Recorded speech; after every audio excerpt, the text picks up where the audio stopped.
সৌগত রায়ের হয়ে প্রচার ময়দানে নামলেন তৃণমূল যুব নেতা প্রবীর রাজবংশী। ছুটে গেলেন সাধারণের বাড়িতে বাড়িতে। ঘোষণা হয়ে গিয়েছে লোকসভা নির্বাচন। চলতি মাসের 19 তারিখ থেকেই পশ্চিমবঙ্গে লোকসভা নির্বাচন পর্ব হয়ে যাবে শুরু। এবার পশ্চিমবঙ্গের মোট 42টি আসনে মোট 7 দফায় হতে চলেছে নির্বাচন, যার মধ্যে সপ্তম দফা অর্থাৎ জুন মাসের 1 তারিখ লোকসভা নির্বাচন রয়েছে দমদম লোকসভা কেন্দ্রে। আর তার আগে প্রচার ময়দানে রীতিমতো ঝড় তুলতে একের পর এক উদ্যোগ নিয়ে চলেছে বিভিন্ন রাজনৈতিক দলগুলি। পিছিয়ে নেই রাজ্যের শাসক দল তৃণমূল কংগ্রেস। আজ অর্থাৎ সোমবার লোকসভা নির্বাচনকে পাখির চোখ করে খড়দহ বিধানসভার চাঁদপুর লেলিনগড় জি ব্লকে দমদমের তৃণমূল প্রার্থী সৌগত রায়ের সমর্থনে বাড়ি বাড়ি গিয়ে নির্বাচনী প্রচার চালালেন তৃণমূল যুব নেতা প্রবীর রাজবংশী।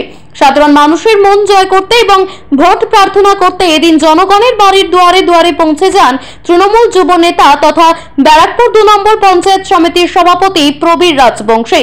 তবে এদিনের এই প্রচার কর্মসূচিতে তিনি কিন্তু ছিলেন না একা, বরং তার সঙ্গে দেখা পাওয়া গেল বিলকান্দা 2 নম্বর গ্রাম পঞ্চায়েতের প্রায় 13 জন সদস্যকে। এছাড়াও ছিলেন কয়েকশো কর্মী সমর্থকেরা। রাজ্যের মুখ্যমন্ত্রী মমতা বন্দ্যোপাধ্যায়ের উন্নয়নকে হাতিয়ার করেই লোকসভা নির্বাচনে ময়দান কাঁপাতে চাইছে তৃণমূল নেতৃত্ব।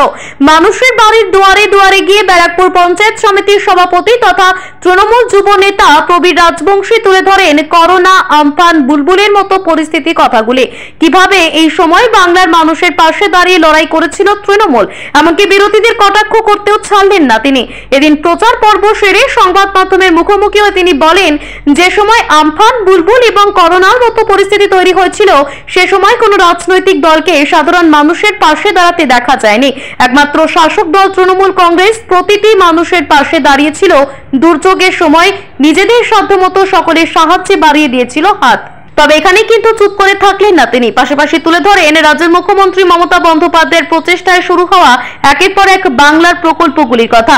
লক্ষ্মীর ভান্ডার থেকে কন্যাশ্রী, তালিকায় রয়েছে যুবশ্রী থেকে স্বাস্থ্য সাথী। এই সমস্ত বিষয়ে দিন উঠে এলো তৃণমূল যুব নেতা তথা ব্যারাকপুর পঞ্চায়েত সমিতির সভাপতি প্রবীর রাজবংশীর কণ্ঠে। সংবাদ মাধ্যমের মুখোমুখি হয়ে তিনি বলেন, প্রতিটি সাধারণ মানুষের বাড়িতে বাড়িতে গিয়ে বাড়ির ছেলে থেকে মা বোনেদের এবং মাসিমা পিসিদের এলাকায় উন্নয়নের কাজের কথা তুলে ধরে সাধারণের কাছে করছি ভোট প্রার্থনা। সাংসদ সৌগত রায় তার সাংসদ তহবিলের অর্থে খড়দহ বিধানসভায় চাঁদপুর লেলিনগড়ে অনেক শিক্ষা প্রতিষ্ঠান তৈরি করেছেন, অনেক শিক্ষা প্রতিষ্ঠানে অর্থ বরাদ্দ করেছেন, এমনকি রাস্তাঘাট থেকে ট্রেন নিকাশি নালা সমস্ত কিছুর কাজ করা হয়েছে সাংসদের তহবিলের টাকা থেকে। তাই মানুষকে সেই সমস্ত কথা বোঝানোর চেষ্টা করছি, উন্নয়নের কথা বলছি। সকলের কাছে হাত জোর করে অনুরোধ করছি তারা যেন চতুর্থ বারের জন্যও অত্যাধিক ভোট দিয়ে অধ্যাপক সৌগত রায়কে পুনরায় জয় করে মুখ্যমন্ত্রী মমতা বন্দ্যোপাধ্যায় হাত আরো শক্ত করে তুলুক। প্রখর রোদ এবং গরমকে উপেক্ষা করে দমদম লোকসভা কেন্দ্রের তৃণমূল প্রার্থী সৌগত রায়ের সমর্থনে বাড়ি বাড়ি পৌঁছে গিয়ে এভাবে নির্বাচনী প্রচার এবং জনসংযোগ চালালেন তৃণমূল যুব নেতা প্রবীর রাজবংশী।